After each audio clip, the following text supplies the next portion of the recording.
Hello दोस्तों, मैं आपका डीके आर्यन लेकर आए हैं आज स्ट्रेंथ ऑफ मटेरियल का सीरीज, जिसमें हम लोग first chapter stress and strain के बारे में पढ़ेंगे। इसमें हम लोग ऑब्जेक्टिव टाइप के प्रीवियस ईयर के क्वेश्चन के बारे में पढ़ेंगे। यदि आपके पास कोई पीडीएफ हो तो जिसका आप सॉल्यूशन चाहते हो, या ये जो पीडीएफ मेरे पास है आप चाहते हो, या कोई सजेशन देना चाहते हो, तो आप megdharam@gmail.com पर सजेस्ट कर सकते हो। पहले हम लोग स्ट्रेन पढ़ेंगे। स्ट्रेन के सारे क्वेश्चन पहले हम लोग लगाएंगे। चलते हैं पहले क्वेश्चन की ओर। जो पहला क्वेश्चन है, the stretch in the steel rod of a circular section having a length L and subjected to tensile load P and tapering uniformly from D1 at one end and D2 at other end is given by। तो आपके पास कोई tapered bar है जो D1 and D2 diameter का है, uniformly decrease कर रहा है चाहे इंक्रीज कर रहा है। तो जो इलोंगेशन होता है PL/AE होता है। एक की जगह पर π/4 D1 इंटू D2 लिखेंगे, ए इक्विवेलेंट जहाँ कहते हैं। तो इसका सही आंसर हमारा डी हो जाएगा। जितने भी स्लाइड में ये सारे पिक्टोरियल व्यू है, तो आप उन्हें ज़रूर एक बार देख लिया कीजिए शुरू से अंत तक। चलते हैं नेक्स्ट क्वेश्चन की ओर। नेक्स्ट क्वेश्चन है, आपके पास कोई रड है, ये rod of length L tapers uniformly from a diameter D at one end and diameter D at other end. The Young's modulus electricity the extension of the cause. फिर tapered आपका bar है, फिर extension पूछ रहा है, तो PL/AE निकालेंगे। तो PL/AE का मतलब A equivalent E pi D1 into D2 divided by 4 π/4 D² लिखते हैं। नेक्स्ट क्वेश्चन देखिए, ये भी टेपर्ड बार का क्वेश्चन है। ये tapered bar diameter end secting is D1 and D2 and bar is uniformly cross section D have the same length subjected to the same axial pull। दो बार है आपके पास, D1 और D2 वाला, एक है यूनिफॉर्म वाला। तो कह रहा है कि D और D1 D2 में रिलेशन देखना है। इस तरह का रिलेशन होना चाहिए कि सेम लेंथ होना लिखा हुआ होगा कि इलोंगेशन सेम होना चाहिए। तो हम सेम एक्सटेंशन होना चाहिए चाहे इलोंगेशन होना चाहिए। देखिए हैविंग द सेम एक्सटेंशन जिसे इलोंगेशन कहते हैं। तो इलोंगेशन क्या होता है, टेपर्ड बार के लिए तो ए इलोंगेशन हो गया PL/A इक्विवेलेंट ही। और जब हमारा D डायमीटर का बार होगा तो PL/ क्या हो जाएगा π/4 D²/E। यानी ए इक्विवेलेंट का ही अंतर है। तो एक जगह π/4 D² है, एक जगह π/4 D1 इंटू D2 है। तो यहाँ से आंसर क्या आ जाएगा, D = D1 इंटू D2। चलते हैं नेक्स्ट क्वेश्चन की ओर। यहाँ देखिए, यहाँ भी टेपर्ड बार है, आपके पास 2 टेपर्ड बार है of the same material are subjected to tension load. The elongation of the both bars are the same. The larger diameter of the each bar is D। ठीक है, मतलब कि larger diameter इस बार का D है and bar A is smaller in D/2 है और B का D/3 है।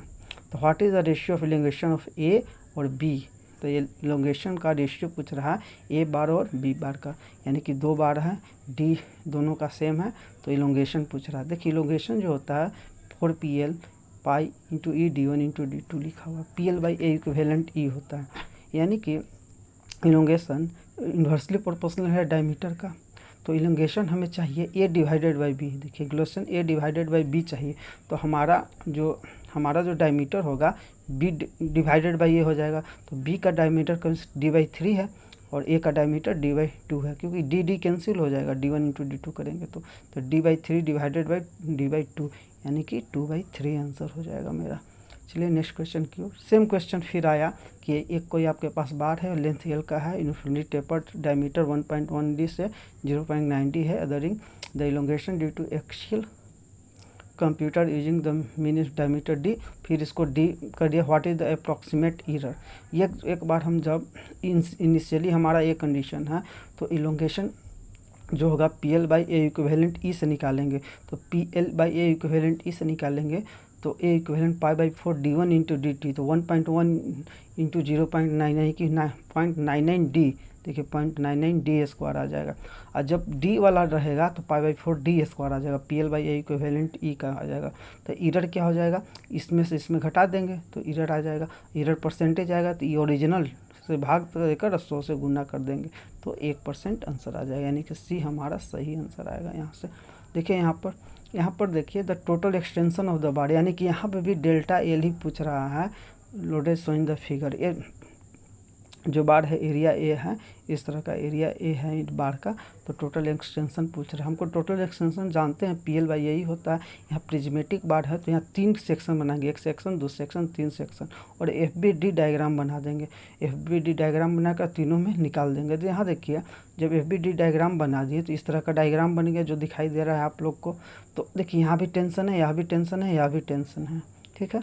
तो PL/AE लिखेंगे तो P अलग अलग सम में है, L सेम में है। देखिए L सेम है, डिवाइडेड बाई LE यानी कि 10/AE सम में होगा। देखिए 10/AE सम में होगा और P चुक जाएगा क्योंकि L1/AE सम में एक ही चीज़ है। तो P1 + P2 + P3 कर देंगे और 10.5 साइन है तो 10 × 17, 17 × 9 26, यानी कि आंसर D आने वाला यहाँ पर है। देखिए नेक्स्ट क्वेश्चन, यहाँ पर भी सेम क्वेश्चन है कि ये बार है inform cross section of area 1 square centimetre का, प्रिज्मेटिक बार है, subjected to 5 forces given in the figure resultant in equilibrium है द मैक्सिमम टेंसाइल फोर्स। जब मैक्सिमम टेंसाइल स्ट्रेस की बात हो रही है यहाँ पर, तो टेंसाइल स्ट्रेस क्या होता है, फोर्स बाय एरिया होता है। तो मैक्सिमम फोर्स बाय एरिया लिख देंगे, एरिया तो सेम ही है। तो मैक्सिमम फोर्स कितना हो सकता है यहाँ पर, जब FBD बनाइएगा तो इस तरह का टेंशन बनेगा FBD। यहाँ पर देख रहे हैं कि बार AB सेक्शन है जिसमें 11 kgf का मैक्सिमम फोर्स लग रहा है और उसको एरिया 1 स्क्वायर सेंटीमीटर का एरिया है। तो 11 kgf आंसर हो जाएगा। kgf में ही आंसर देना था हमें, तो D आंसर हो जाएगा यहाँ पर। देखिए यहाँ पर सेम क्वेश्चन है, यहाँ पर भी पहले क्या करेंगे, इस फिल्म में इसका मतलब कि बनाएंगे, इसका FBD बनाएंगे। देखिए FBD बनाइएगा इसका तो इस तरह का बनेगा। 100 न्यूटन का यहाँ लगा था टेंसाइल फोर्स, तो 100 न्यूटन का लगेगा, फिर इस तरह का बनेगा।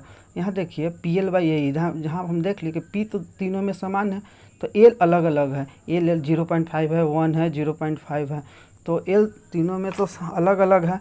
तो फिर PL/AE में P/AE समान है, तो P/AE कॉमन लेकर L1 + L2 + L3 करेंगे तो L1 0.5 है, L2 1 है और 0.5 है। लेकिन देखिए यहाँ पर देखने की चीज़ है, ई कंप्रेशन में है तो 1 माइनस में जाएगा तो क्या हो जाएगा, सब 0 कर देगा इस स्टेटमेंट को, यानी कि नील वाला आंसर सही हो जाएगा।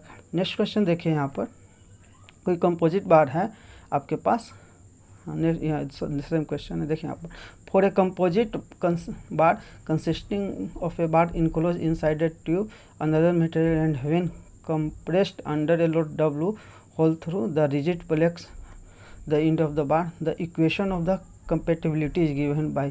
तो इक्वेशन क्या होगा आपके पास, इस तरह का चीज़ है। तो देखिए आपके पास बार था, एक बार दूसरे में मतलब ट्यूब में डाला हुआ है और प्लेट से कंप्रेस किया जा रहा है, तो क्या होगा, इलोंगेशन दोनों का जो डेल्टा L होगा सेम होगा दोनों बार का। तो डेल्टा L का फॉर्मूला क्या होता है, PL/AE होता है। तो L दोनों का समान है तो PL/AE 1 बार का, PL/AE सेकंड बार का समान होगा, यानी कि C आंसर हमारा सही होगा, यानी कि C आंसर हमारा सही है। यहाँ देखिए to the deformation of a bar under its own weight is compare that when subjected to a direct axial load its own weight is will given. ये क्या आंसर आ जाएगा, हाफ होता है। यदि आपके पास कोई बार है कोई बार है, इसको वेट इसका W है, यदि यही बार को हम W लगाते, यही बार को W लगाते, इधर भी लगाते इधर, तो PL/AE फार्मूला हो जाता है। लेकिन इस बार में क्या दिक्कत है कि यहाँ पर तो इस सेक्शन जो ऊपर वाला सेक्शन आपके पास है वो तो मतलब कि फोर्स लगा रहा है P, लेकिन नीचे वाला सेक्शन एक्सटेंशन ही नहीं हो रहा, ओवरऑल हाफ एक्सटेंशन हो जाता है जितना होना चाहिए। यदि सेल्फ वेट के कारण है तो सेल्फ वेट वाला आधा हो जाता है, तो आंसर C तो होना ही था। इसको हम पूरा जाइए, इसको कैसे कैसे लिखा हुआ है, देखिए PL/2 ऑफ AE होता है, आधा हो जाता है, PL/AE का आधा हो गया 2 ऑफ AE, और W/L ऊपर गुना कीजिए, L नीचे गुना कीजिए, तो W/L, L मीन्स वॉल्यूम, तो गामा उसको लिख देते, गामा L² 2 ऑफ E हो जाता है। उसको पूरा जाइए देखिए इसको कैसे बना है। तो देखिए फिर यहाँ पर सेम क्वेश्चन है, which of the following expression the total elongation of the bar L with a constant cross section A modulus of rigidity E hanging vertically subjected its own age. तो क्या होगा, W है तो WL/2 of AE हो जाएगा। WL/AE तो inform वाला पढ़े थे, लेकिन इट्स ओन वेट के कारण 2 ऑफ AE हाफ हो जाता है। देखते हैं नेक्स्ट क्वेश्चन। देखिए यहाँ पर भी वही क्वेश्चन है, कि ए सॉलिड यूनिफॉर्म बार है आपके पास डी है और लेंथ एल का है, having vertically from its upper ring the elongation of the bar due to its self weight. तो सेल्फ वेट के कारण इलोंगेशन है, तो एल और डी में बताना हमको है। तो यहाँ पर देखिए जो इलोंगेशन आया था gamma L square by twice of E आया था, तो एल स्क्वायर का डायरेक्टली प्रोपोर्शनल है, इंडिपेंडेंट ऑफ डी है, तो आंसर क्या आ जाएगा, डी आ जाएगा आंसर। कोई बच्चा कहेगा कि सर यहाँ तो भी ए है लिखा हुआ, तो पाई बाई 4 डी स्क्वायर का इनडायरेक्टली एल का, ऐसा नहीं करेंगे, मिनिमम नंबर ऑफ इंडिपेंडेंट देखकर आंसर डालेंगे। चलिए नेक्स्ट क्वेश्चन की ओर। A beam of negligible weight of support in a horizontal position by a two rugs steel and copper। Steel and copper का आपके पास सपोर्ट है, ये हॉरिजेंटल में है, दिया हुआ है 1 centimetre 2 centimetre cross section area और इलास्टिसिटी भी दिया हुआ है दोनों का। तो लोड पी इज अप्लाइड कर रहे हैं यहाँ पर, तो मतलब कि रिजिम बिट रिमेंस हॉरिजेंटल, ये बीम हॉरिजेंटल हमेशा रहेगा। इसके लिए क्या कंडीशन होना चाहिए कि जिसका डेल्टा एल इसका भी है, डेल्टा एल इसका भी, दोनों का समान होना चाहिए। डेल्टा एल दोनों का, इस बार का, तो दोनों समान कर देंगे, आंसर आ जाएगा। तो डेल्टा एल और डेल्टा टू सब पी एल बाई ए ही कर देंगे, तो पी एल बाई एल ही करेंगे और सारा मान दिया हुआ है, तो P1 P2 में रिलेशन आ जाएगा, P2 is equal to twice of P1। तो P2 क्या है मेरा है कॉपर, तो copper is becomes equal to twice of force of steel. तो लिखा है the force on the copper should be twice the steel, यानी कि बी आंसर हमारा सही हो जाएगा। देखिए नेक्स्ट क्वेश्चन। देखिए इस तरह का क्वेश्चन बनाने के लिए बहुत सारे तरीके हैं, मेनली एक होता है शॉर्ट, एक होता है नो। इसको दो बार में विभाजित कर दिए, कह दिए कि इस सेक्शन दोनों डिजिट में है, तो इलोंगेशन 0 होगा, तो इलोंगेशन 0 होगा। ऐसे करके देखिए कि एक कोई स्ट्रेट बार है, फिक्स्ड है दोनों, इलास्टिक मोबिलिटी है, सेक्शन ए है, there is a load 120 newton reacting on से the reaction in R A और आर बी निकालना है। तो R A and R B निकालना है, तो हम इसको दो भाग में विभाजित कर देंगे इसको ऐसे करके। तो क्या होगा, delta L1 plus delta L2 0 हो जाएगा, वहाँ से हम निकाल देंगे। एक R1 plus R2 equal to, यहाँ से देखिए इस डायरेक्शन में है, तो R1 minus R2 is becomes equal to 120। दोनों को सॉल्व करेंगे तो आंसर आ जाएगा, एक आएगा। ऑब्वियसली देखिए कि सेक्शन जो ए है ये टेंशन में जाएगा, और ये सेक्शन जो R1 में फोर्स लगेगा टेंसाइल, यहाँ पर कंप्रेसिव फोर्स लगेगा, क्योंकि फोर्स इस डायरेक्शन में, इधर भी सपोर्ट करेगा इक्विलिब्रियम बनाने के लिए इस डायरेक्शन में, तो कंप्रेसिव जाएगा। और R1 जो है, जो R1 के नज़दीक 120 है, तो इसका फोर्स ज़्यादा रहेगा, यानी कि यहाँ पर मतलब कि 80-40 में डिवाइडेड करना है, तो 80 यहाँ पर आएगा, 40 यहाँ टेंसाइल है, यहाँ कंप्रेशन भी जाएगा, यानी कि 80 न्यूटन 40 न्यूटन तो आना ही है इस तरह के क्वेश्चन के लिए। ऐसे भी बना सकते हैं, इसका शॉर्ट उपाय भी है आपको, इसका शॉर्टकट भी है बनाने के लिए इस तरह के क्वेश्चन को, कि डायरेक्ट आर ए लिखिए, R A becomes equal to, देखिए R A becomes equal to 120 into 2L, 120 into 2L divided by पूरा, तो 120 इंटू 2L। उसी प्रकार R B is becomes equal to 120 into L divided by पूरा 3L, इस तरह के बना सकते। एक बार जाइए क्या क्या लिखा हुआ है देखिए, ठीक है। सेम क्वेश्चन है, यहाँ पर भी R A and R B के बारे में पूछ रहा है, प्रिज्मेटिक बार के बारे में। तो आर ए फिर लिखेंगे 10 इंटू, देखिए आर ए क्या लिखेंगे, देखिए यहाँ पर निकालना है, तो निकालना है 10, यहाँ देखिए यहाँ पर आर ए क्या लिखेंगे, तो आर ए 10 इंटू 2 यानी डिवाइडेड बाई पूरा, 10 इंटू 2 20 डिवाइडेड बाई 3 20/3। वहीं आर बी लिखेंगे 10 इंटू 1 डिवाइडेड बाई 10/3, यानी कि बी आंसर हो जाएगा यहाँ पर। देखिए ये चीज़ यहाँ पर लिखा हुआ है, अब जाइए, ठीक है। यहाँ पर देखिए, यहाँ पर इसमें देखिए इन द अरेंजमेंट दिया गया, shown in the figure the stepper steel bar ABC loaded the P the material Young's modulus दिया गया है, ABBC load cross section 1 centimetre 2 centimetre, इसका क्रॉस सेक्शन दिया गया है। The magnitude of the load P required to fill up the gap 0.75, तो P का मान निकालना है, जिसके चलते मतलब एक्सटेंशन के कारण। देखिए एक्सटेंशन किस में होगा, BC में तो एक्सटेंशन होने वाला नहीं है, जो भी एक्सटेंशन होगा इसमें ही होगा। तो इसमें एक्सटेंशन कितना होगा, PL बाई A ही हो जाएगा। मान लीजिए P फोर्स है, L दिया हुआ है, A दिया हुआ है, यहाँ पर देखिए A दिया हुआ है 1 सेंटीमीटर स्क्वायर, और E भी दिया हो गया यहाँ पर 200 गीगापास्कल का। तो यहाँ इज बिकम्स इक्वल टू 0.75, इसको सॉल्व कीजिएगा तो आपका 15 किलो न्यूटन आंसर आ जाएगा, यानी कि बी आंसर आ जाएगा। चलिए नेक्स्ट क्वेश्चन देखिए, सेम क्वेश्चन है, यहाँ पर भी इलोंगेशन बताना है। तो देखिए चेंज इन द लेंथ, यानी कि इलोंगेशन बताना है। तो चेंज इन द लेंथ क्या होता है, PL बाई A है, सबसे आगे इसका क्या करेंगे, इसका मतलब कि FBD बनाएंगे सब चारों का, और PL बाई A लिख देंगे उसको सब एक एक करके। इसका आंसर पूरा सॉल्व कीजिएगा, -25 माइक्रोमीटर आएगा। चलिए नेक्स्ट क्वेश्चन की ओर।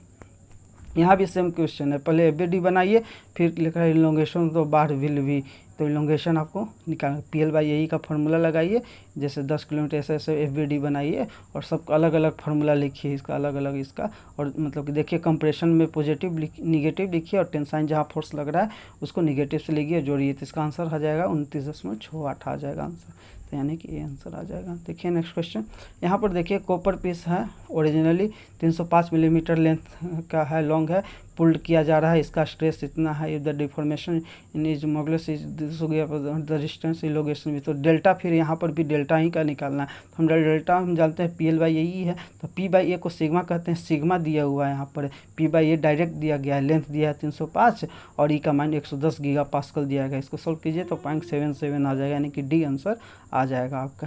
देखिए नेक्स्ट क्वेश्चन, अब स्ट्रेस के बारे में देखते हैं कि स्ट्रेस से मतलब force per unit normal area जो होता है उसके बारे में, इंटरनल रेसिस्टिंग फोर्स है, इसके बारे में पढ़ेंगे। यहाँ देखिए कि if the permissible stress in the plate of join through a pin shown in the figure 120 megapascal, then the with W का मान निकालना है। तो हम जानते हैं कि स्ट्रेस जो होता है फोर्स बाय एरिया होता है, तो एरिया कौन सा लिखेंगे, यहाँ पर तो होल बनाई होती, तो एरिया जो करेगा हमारा रेसिस्ट एरिया, तो ए और ए करेगा, यानी कि ये तो करेगा नहीं, ये वाला एरिया करेगा और ए वाला एरिया करेगा, तो ये एरिया को कैसे लिख सकते हैं कि W माइनस 10 इंटू, क्योंकि 10 वाला तो ऐसे है, W माइनस 10 इंटू जो विथ है 2, तो W माइनस 10 इंटू 2, ये तो एरिया हो गया, ठीक है। और सिग्मा कितना हो गया 200, फोर्स 2000 दिया हुआ है यहाँ पर, यहाँ से निकालिए 15 मिलीमीटर, आंसर आपका आ जाएगा।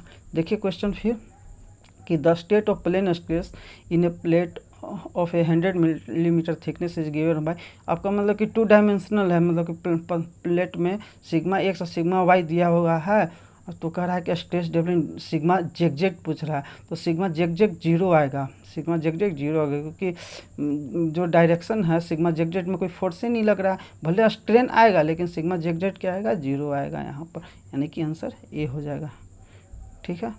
नेक्स्ट क्वेश्चन देखिए, state of a plane strain always result in plane stress condition, तो स्टेट होता है, देखिए यहाँ पर, तो स्टेट होता है plane stress, the state of plane stress always return in plane strain, plane strain नहीं देगा, यदि आपको स्ट्रेस एक डायरेक्शन में लगा है, सिग्मा x लगा है, तो स्ट्रेन तो सिग्मा y ही होगा, स्ट्रेन y भी देगा, स्ट्रेन z देगा, तीनों डायरेक्शन में देगा, तो यह स्टेटमेंट गलत हो जाएगा मेरा।